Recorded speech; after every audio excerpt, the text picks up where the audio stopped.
Enseguida viene la de MUAC. Hola, nosotros somos el Museo Universitario Arte Contemporáneo, perteneciente a la máxima casa de estudios del país, la Universidad Nacional Autónoma de México. Nos encontramos ubicados dentro de la reserva ecológica más importante de la ciudad. El museo es inaugurado en el 2008, obra arquitectónica del mexicano Teodoro González de León.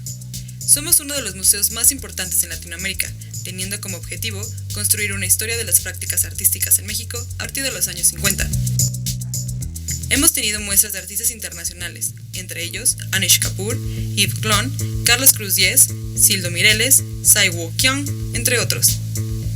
Tenemos más de 10 muestras anuales, las cuales están en constante movimiento.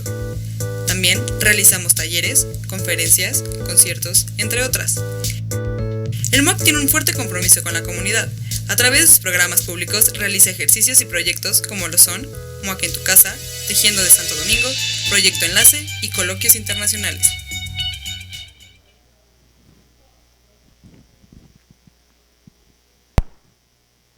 Bueno, ahora sí quedamos presentados. En el caso mío, es la nueva museología lo que nos guió. El Museo del Carnaval tiene 13 años y bueno, desde Chile, de los 70 hasta acá, con Georgina De Carli o con Alonso Fernández, etc., tomamos ese tema que ahora, bueno, se va trasladando a la museología crítica, social, etc., pero hay 3 conceptos que nosotros mantenemos, que creemos que están vivos, cada vez más vivos. Uno es el cambio del concepto de público, objeto y espacio físico por el de territorio, comunidad y patrimonio. Creemos que eso es lo que actualmente es lo que encarna, por lo menos en el Museo del Carnaval, y por eso tenemos un trabajo fuerte con la comunidad. En el próximo vamos a hablar del programa en sí, pero tenemos un trabajo con el adentro y el afuera que nos comunica también con el MUAC. Eso es interesantísimo, por eso esta presentación interactiva está dando resultados.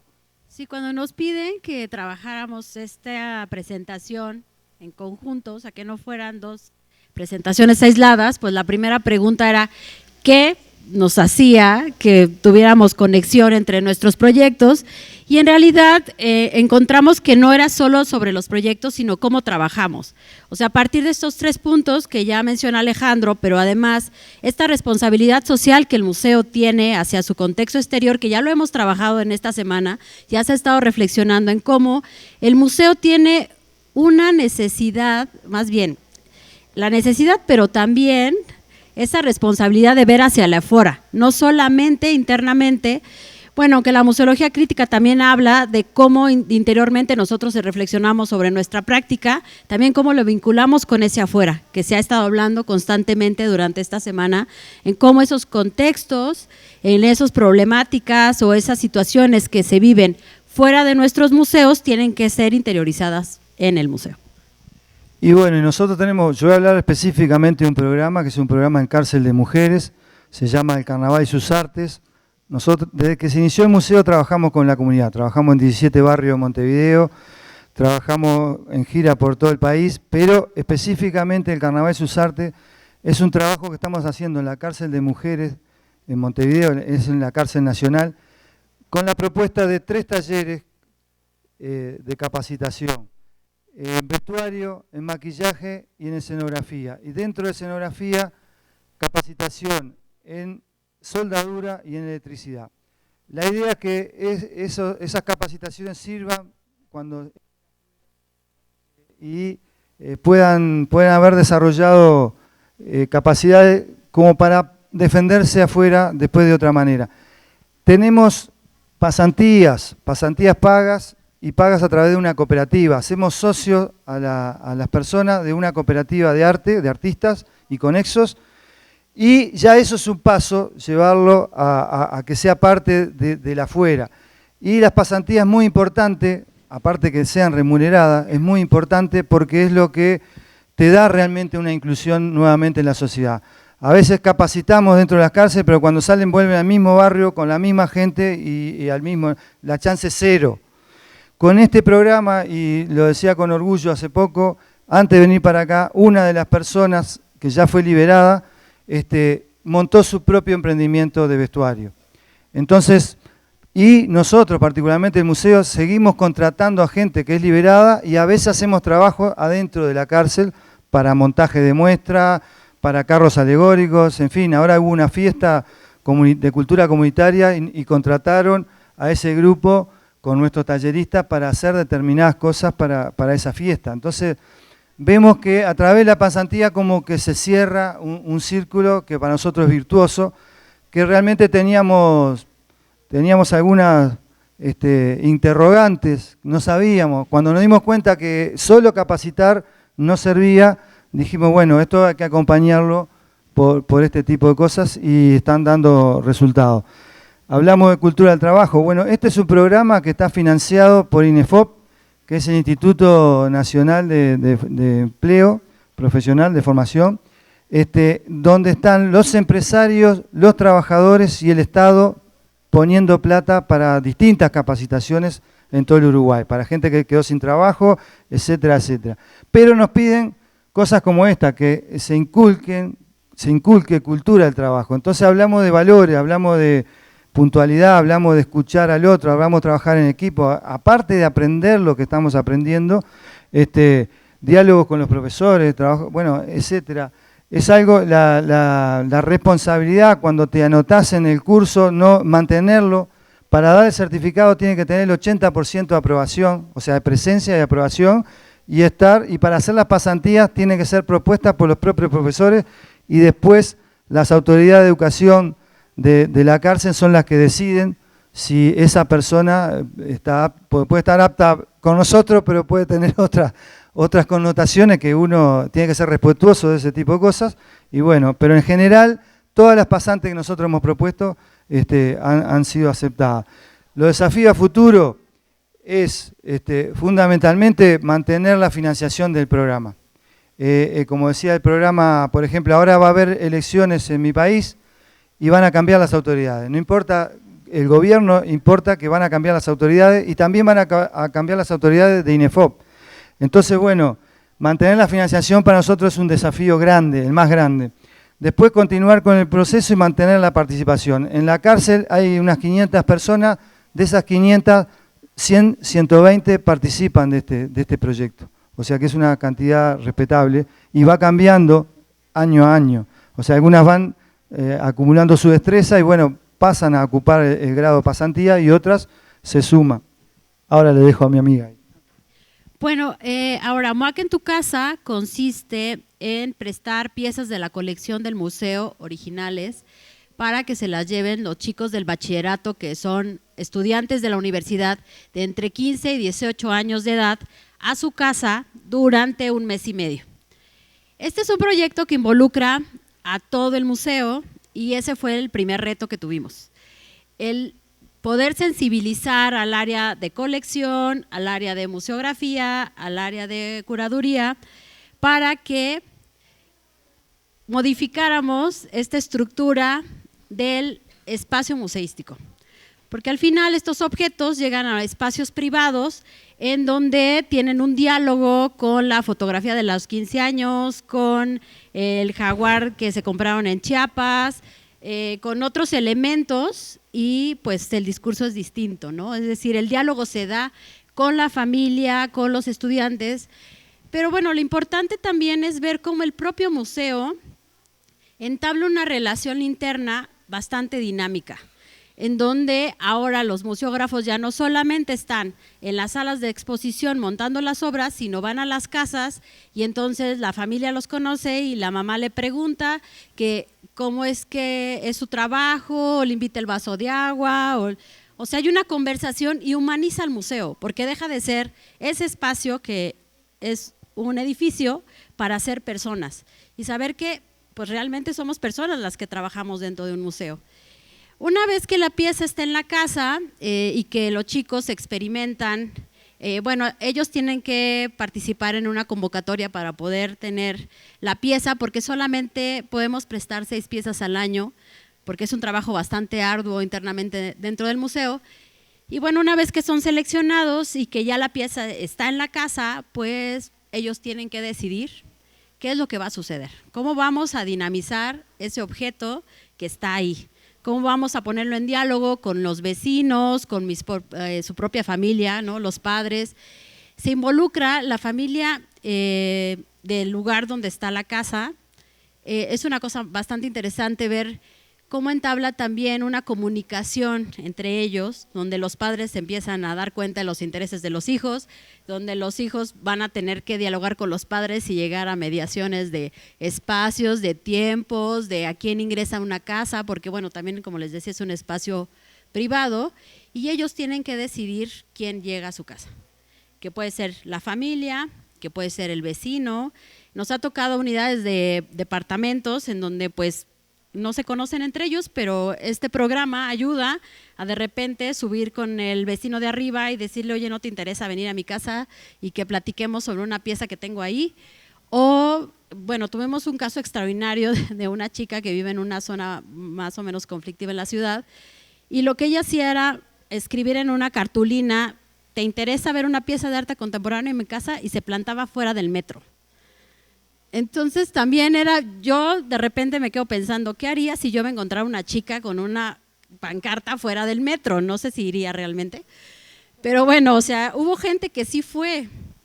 Y apenas hace poco, en una plática que di en una escuela de restauración en la Ciudad de México, pues resulta que uno de los chicos que estaba ahí en la clase también había conocido a Gaby, que es la misma chica que le estoy platicando, en el Museo de Geología. Él estaba tocando un concierto, Gaby se acercó y le dijo, oye, tengo una pieza en mi casa, ¿no quieres ir a tocar a la clausura de mi evento?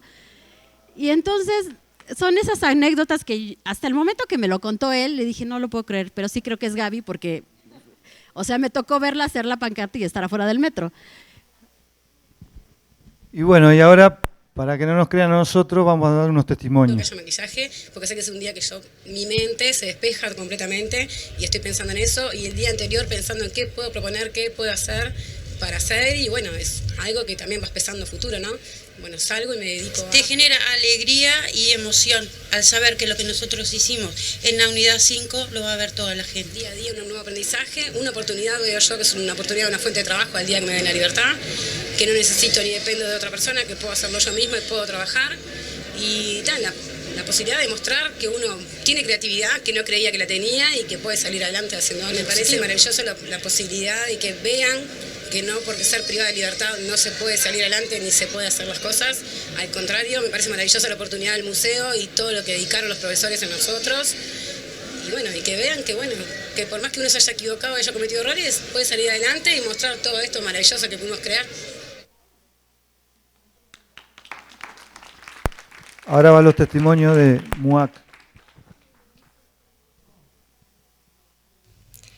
Lo que MUAC en tu casa me dejó fue un montón de preguntas, empezando por cómo hablar de arte contemporáneo con mis vecinos, familia y amigos. Me di cuenta de lo difícil y problemático que esto es, y esto me llevó a interesarme por la pedagogía y comenzar a problematizar mi propia práctica artística. Fue a partir de este proyecto que comencé a interesarme por trabajar en colectivo con mi comunidad para buscar esos intereses afines y así poder construir un bien común. MUAC en tu casa fue una experiencia que me llevó a verme a mí y a los demás desde una perspectiva diferente y a partir de eso poder crear comunidad. Nos ayudó a darnos cuenta que el trabajo de todos es igual de valioso para el lugar donde vivimos. Creo que de las cosas más importantes que me dejó MUAC en tu casa fue la empatía y el trabajo en equipo. Bueno, ahora sí. Yo sé que entraron porque se empezaron que era un enviado del Papa, pero no. Les digo que no. Esta es un atuendo de una murga joven uruguaya que ganó un premio y esto fue hecho en la cárcel. Y igual que esto, igual que esos gorros que están ahí, quería traerlos y en vez de ponerlos expuestos, me parecía que ponérmelos daba más valor a lo que hicieron en la cárcel y bueno, quería mostrárselo. Ahora nos quedamos a disposición de ustedes para que si quieren hacer alguna pregunta, estamos acá, tenemos creo que 10, 15 minutos, no sé cuánto tenemos, así que estamos a disposición de ustedes. Okay, 3 preguntas nada más. 3 preguntas. Hola, ¿qué tal? Soy Laura, vengo de Toluca, del Museo de Arte Moderno. Mi pregunta es para MUAC, ¿cómo es que ustedes hacen la selección de las piezas que pueden prestar al público? Bueno, ya hay ciertos criterios de entrada que sabemos, por ejemplo, el tamaño, ¿no? O sea, que no mida más de 5 metros lineales, que no pese más de 100 kilos, que el artista esté vivo. Porque eso es importante, que el artista esté vivo y que viva en la Ciudad de México o en la periferia, porque tiene que trabajar con los chicos. Eso es importante, tiene que hacer vínculo con ellos. Entonces, esos son los criterios de entrada básicos. Y después hacemos una sesión en la cual el equipo del programa pedagógico y desde la edición pasada invitamos a 3 de los participantes de las ediciones pasadas a que revisen la lista de la colección. Y entonces tenemos una sesión en donde cada uno muestra cuáles son sus 5 opciones. Las que tengan más de 3 votos, que sea la misma pieza del mismo artista, pues empiezan en la lista, ¿no? Y después de ahí hacemos una especie de debate en donde vamos argumentando por qué este artista, por qué esta pieza, por qué este trabajo, y al final tenemos una lista de más o menos entre 15 y 20 obras que después tenemos que conciliar con el área de colección. Porque como mencionaba, este es un proyecto que involucra todo el museo, no solamente somos nosotros. Entonces, bueno, ya con colección vemos si alguno tiene características muy específicas de montaje o que por cuestiones de seguridad no puede salir o no sé, pero bueno, tampoco es algo que sea como primordial, saber, o sea, nos interesa más como lo que puede detonar la pieza, indistintamente si es un video, si es una fotografía, si es un objeto. ¿Era eso? Ok, bueno, no sé. Bueno, acá y la última por allá, porque nada más eran 3. Hola, ¿qué tal? Buen día. Bueno, antes que otra cosa, pues la verdad estoy como muy sorprendido del trabajo. Muchas felicidades. Para Max, igual, una pregunta. Yo trabajo en Museo de Historia Natural y en nuestra colección científica, pues es así como de no me la toques porque, o sea, es un fósil, se va a caer, es una taxidermia, la vamos a echar a perder. La pregunta es, ¿hay un plan de seguimiento en dado de que alguna de las piezas sufra algún daño? Sí, bueno, previamente, junto con el área de museografía y de restauración, nosotros visitamos los domicilios. Entonces, porque para los chicos también tienen una asesoría de utilizar los aparatos que miden la luz y la humedad. Entonces ellos se llevan esos aparatos a su casa y entonces tienen que tomar lecturas cada semana. Y en las condiciones, pues claro, o sea, también por eso son piezas que pueden estar en esos espacios que no requieren 4 grados de temperatura, ¿no? O 12 grados de temperatura. Y pues nunca nos ha pasado nada, vamos por la 8ª edición, o sea, ahorita estamos difundiendo los planteles de la UNAM para que participen y pues nunca hemos tenido ningún problema ni de conservación, ni de algún daño a la obra, porque bueno, también lo que se potencia es la responsabilidad, ¿no? O sea, como el que los chicos también, bueno, aparte de tener desde la experiencia de generar gestión, de hacer difusión, pues de responsabilizarse de ese elemento o ese objeto que está en su casa. Pero pues nunca ha pasado nada. Es que había levantado, ¿le cedes el...? Okay. Hacemos una pregunta más.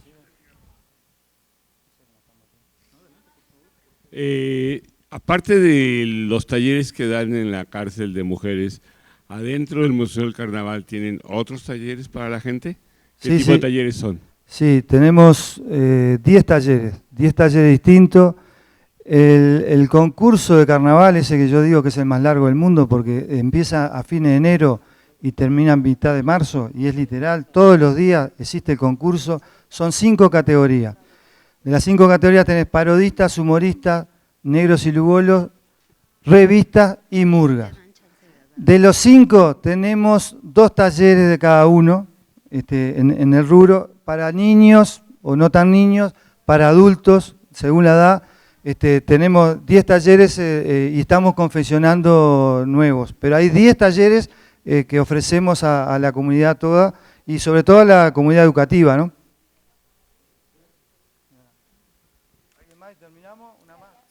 Gracias. Soy Carlos del Museo Interactivo de Economía. Felicidades a los dos, proyectos muy interesantes. Gracias por compartirlos.